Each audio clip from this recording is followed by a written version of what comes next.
TV once again. Let's get you informed with a short intro first.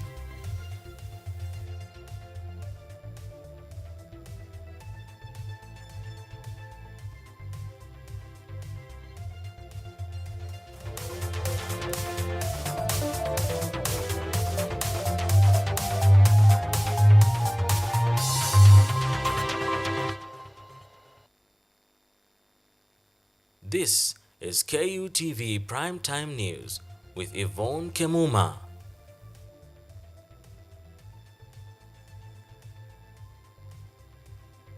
Establishment of the National Council for People with Disabilities and awareness campaigns aimed at promoting inclusivity of public sector recruitment.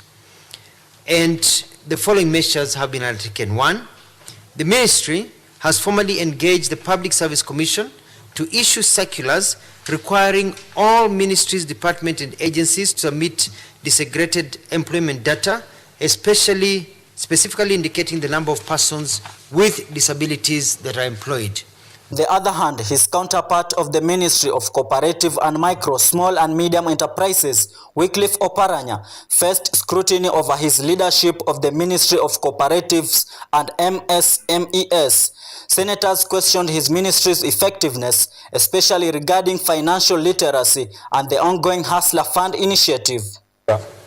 What plans are there to make sure that the people who are listed as defaulters of this particular Hustler Fund are made to pay back this money now that he has taken a diametrically opposite position that this money needs to be paid back? Oparanya admitted to challenges but assured lawmakers of plans to address financial defaults and improve loan access.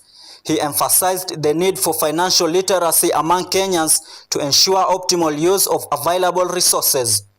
He also affirmed that the Hustler Fund program is being worked on to ensure more productivity and intended contribution to the Kenyan people, especially the marginalized groups.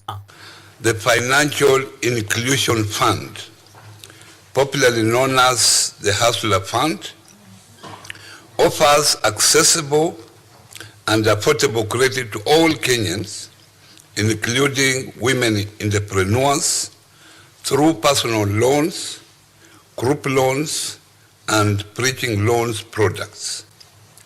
To date, the fund has served over 25 million Kenyans across the country through the digital lending platform using both feature Mulikamwisi and smartphone, to date dispersing about 70 billion. This rigorous Senate grilling highlighted the legislative arm's increasing oversight role, demanding accountability from public office holders. The scrutiny comes amid heightened expectations for both the Senate and the National Assembly to vet critical appointments, including the IEBC commissioners, who will play a pivotal role in shaping the country's electoral future. Rajab Juma, KUTV. Many thanks, Rajab Juma, for that report. Now we will proceed.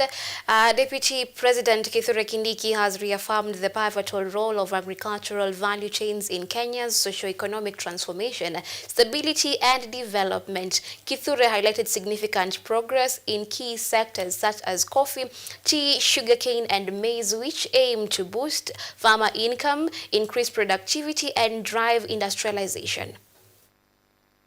All those value chains in agriculture hold the key to the future of our country. Speaking at his residence in Karen, Deputy President Kithure Kindiki says that the government has taken measures to remove VAT in coffee packaging materials to move towards manufacturing and industrialization. He also says that they have made remarkable progression in modernizing coffee production and marketing regardless of heavy lifting in the sector. We've made some progress in modernizing our coffee production and marketing, but there is a lot of heavy lifting to do. You've seen the measure we've taken in this budget to remove VAT on packaging material for coffee. Be a bit aggressive on marketing, continue with this fertilizer subsidy program, roll out the factory modernization program for tea and coffee, we should be somewhere. Kindiki highlighted that coffee is trying to pick up over the years, but issues such as policy and privatization has been of major concern. He suggested that the provision of fertilization substitute programs and modernization will lead to a lot commendable improvements. The interventions we've made in the past 2 years have yielded some positive indicators. You've seen coffee is beginning to pick up. We have tried to say that this coffee thing is actually gold for Kenya. It's part of the agricultural real sector. The world trade value for coffee is only second to oil. After oil, it is coffee. In addition, Kindiki reaffirmed that the increase of sugarcane production goes hand in hand with increasing the area under sugarcane production, modernizing the processing and ensuring good equipment, paying workers and farmers on time, and also adding bonuses to farmers. We did an experiment with Mumias, and that experiment seems to have worked. We are now replicating that experiment with Nzoia, Chemelil, Mhoroni, and Soni, and Miwani. It's around modernizing the processing and making sure we have good equipment. It's around paying workers and farmers on time.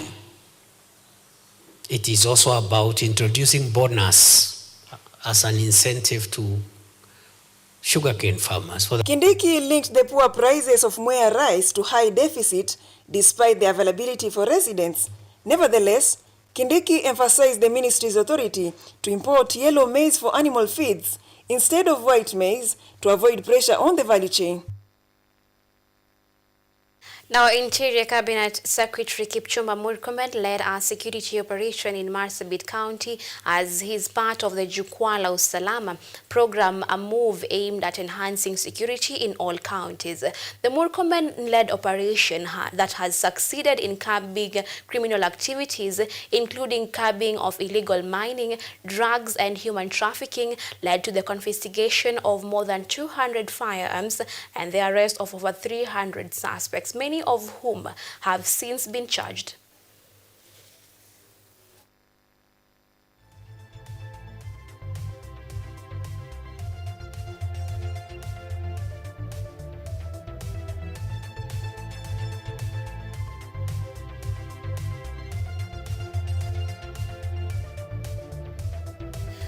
Now, the Deputy Chief of Staff, Eliud Owalo, has called on Kenyan universities to lead Africa's artificial intelligence revolution. Speaking at Rongo University in Migori County today during a global conference, Owalo emphasized the urgent need for ethical, inclusive AI strategies that empower communities and drive sustainable development across key sectors.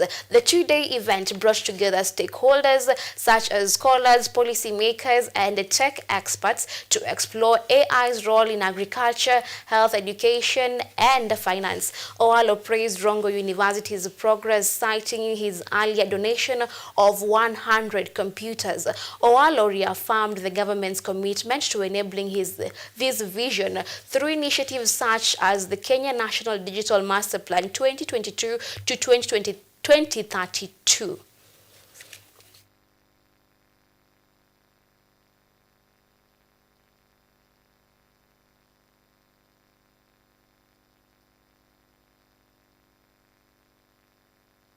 Universities are at the heart of this transformation, and I therefore urge institutions such as Rongo University to effectively integrate AI and other emerging technologies and digital literacy across all fields of study, from science and engineering to agriculture, health, and even humanities.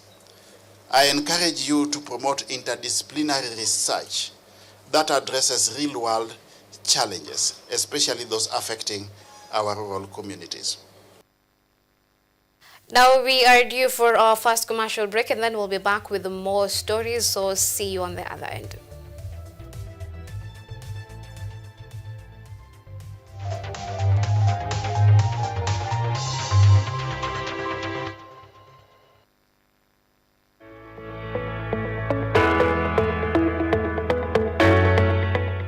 KUTV nilipatia mahali pa kunawiri makali yangu. KUTV imenisaidia sana, and hadi wa leo I still meet people who tell me, si wewe ulianzayaga KUTV? Nani ukuamini? Sikuamini. Mfano kabisa ningesema hujambo mtazamaji kwa sauti, lakini wakati huu nikisema hujambo yani inakuja na ile command. Back then, as much as it's a long time ago, they still recall. Unakumbuka nilikuwa hapa KUTV wakati huo. Alafu simu ikaingia namba 0719. Hello, this is the Standard Group. So it shows that visibility is definitely important. Nikilinganisha safari hizo mbili, kuna utofauti mkubwa sana. It was a dream come true for me.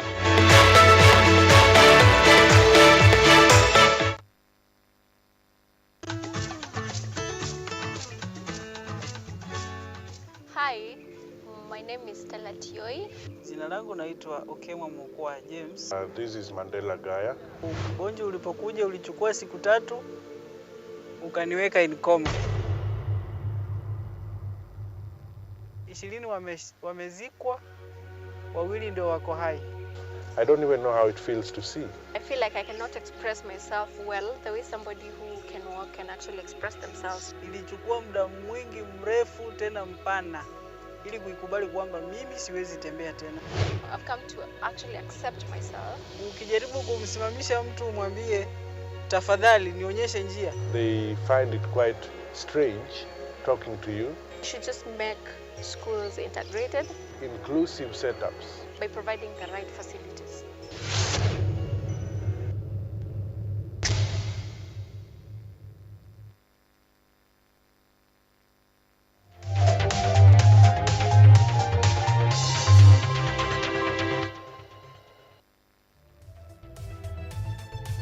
You are watching KUTV Primetime News with Yvonne Kemuma.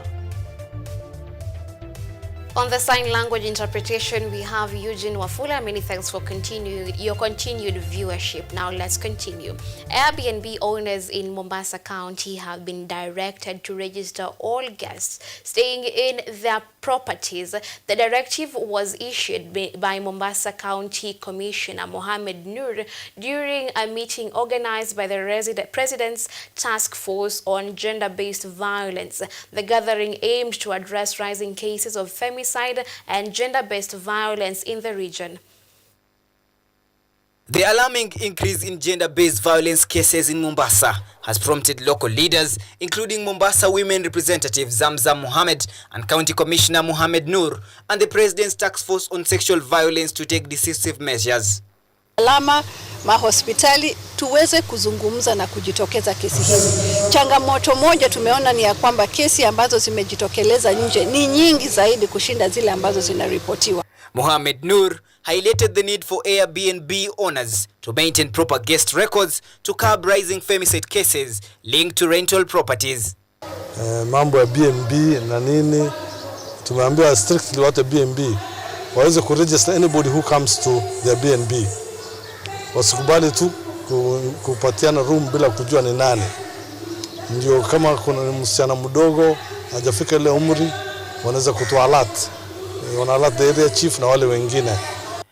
This follows the murder of IEBC senior officer Aisha Abubakar in Kisauni and Jane Achieng in Likoni, which have spotlighted the severity of the crisis. Ya kwamba vile visa vya hapa Mombasa mpaka dakika hii hatujaelewa vinaendelea vipi. Ni juzi tu tulikuwa na kisa cha mama aliowawa na mume wake ambaye ni polisi, hatujaelewa kesi hiyo inaendelea vipi. Tulikuwa na kesi ya juzi Likoni, yule mama alifariki.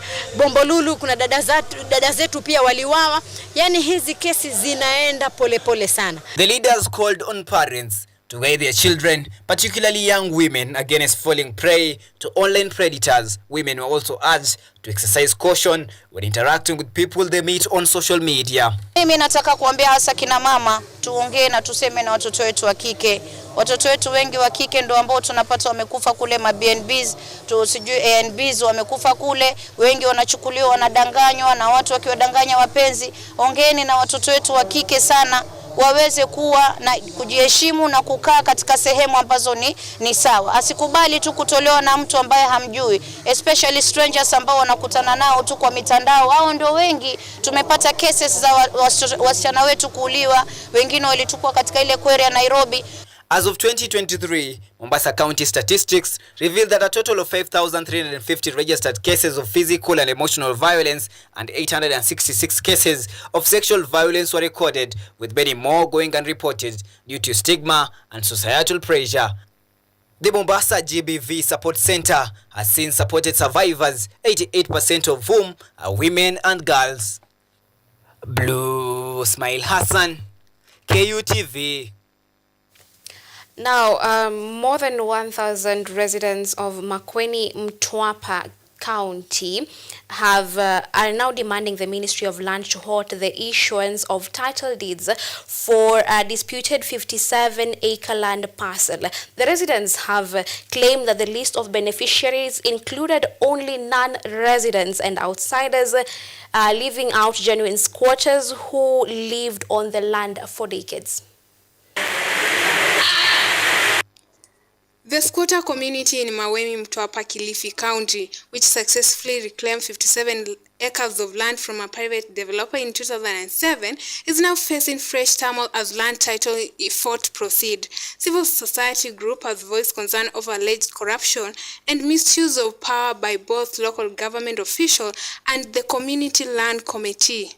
Wakati wanashughulika na haya masuala, uwepo wa While addressing the media in Mtwapa, Kilifi County on Wednesday, the chair of the core civil society network for human rights, Zedekaya Adika, has eyed the brutal arrest of the resident resisting the floor allocation.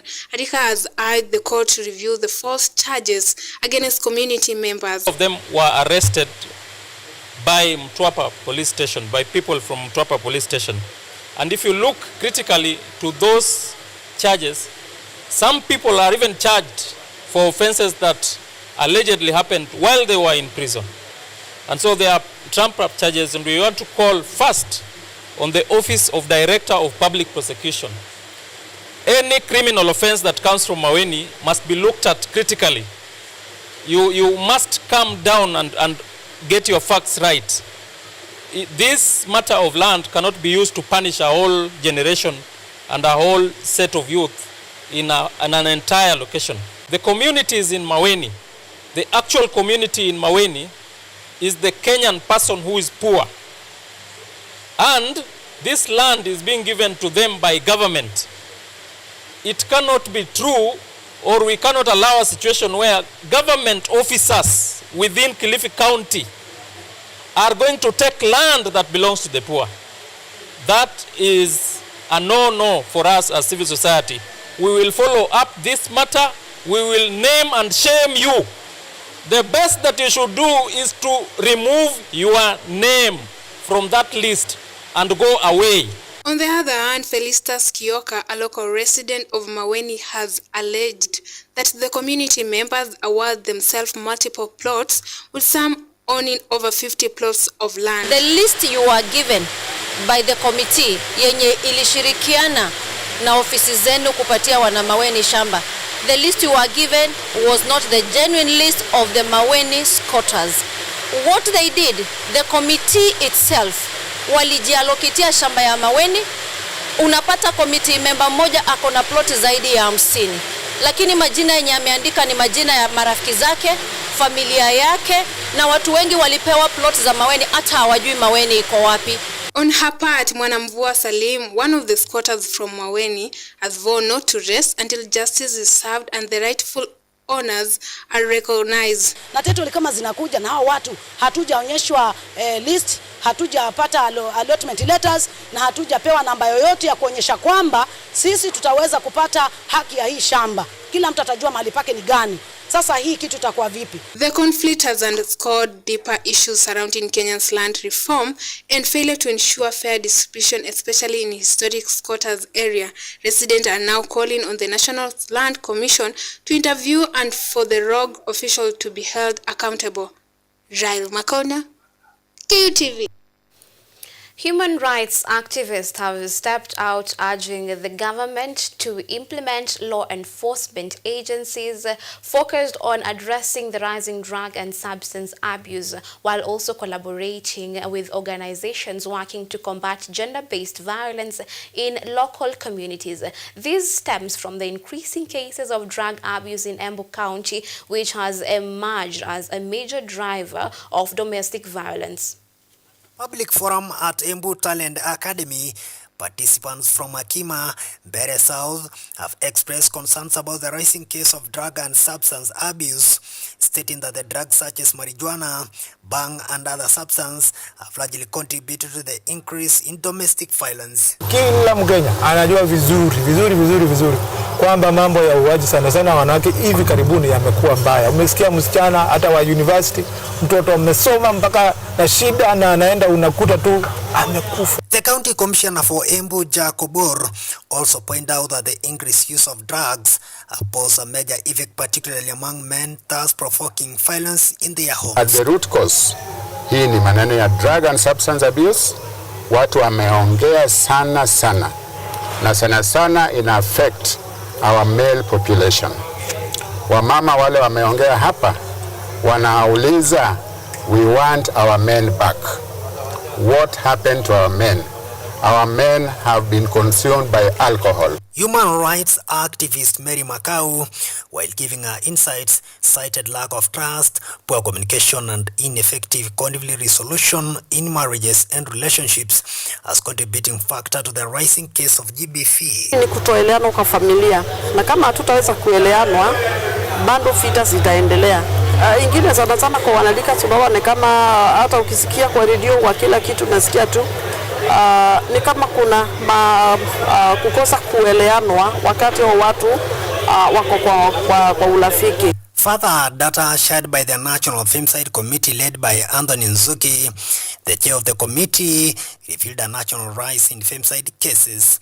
GFX reporting an increase from 535 in the year 2023 to 578 in the year 2024. Consequently, 34% of women were reported to have experienced physical violence in the year 2022, alarming 68% of GBV incidents involved perpetrators under the influence of drugs. Na najua kila Mkenya anajua vizuri kwamba mambo ya uwaji sana wanawake hivi karibuni yamekuwa mbaya. In a bid to solve this, the government has been called upon to put in place strong measures to help curb the rising cases of GBV stemming from the massive intake of the drugs.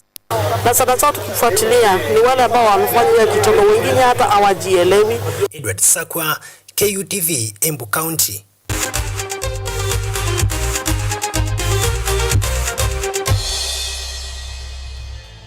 Now the title race is getting hotter and hotter, with both Police FC and Tusker FC losing their most crucial matches today.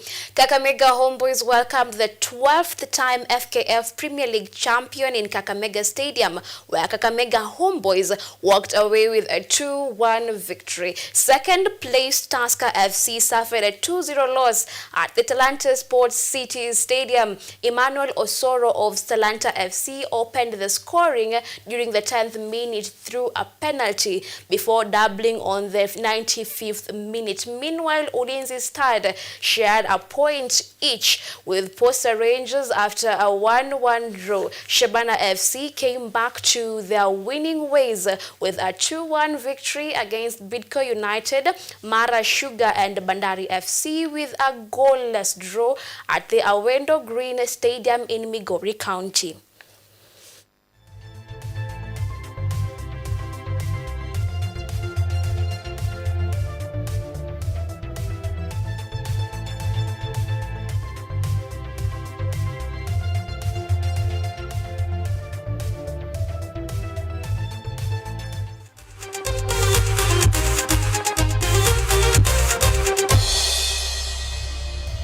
Well, that is all the time we had for you tonight on KUTV News at 9. Many thanks for choosing KUTV. I am Yvonne Kemuma. On the sign language interpretation was Eugene Wafula. Have a blessed night. Until next time.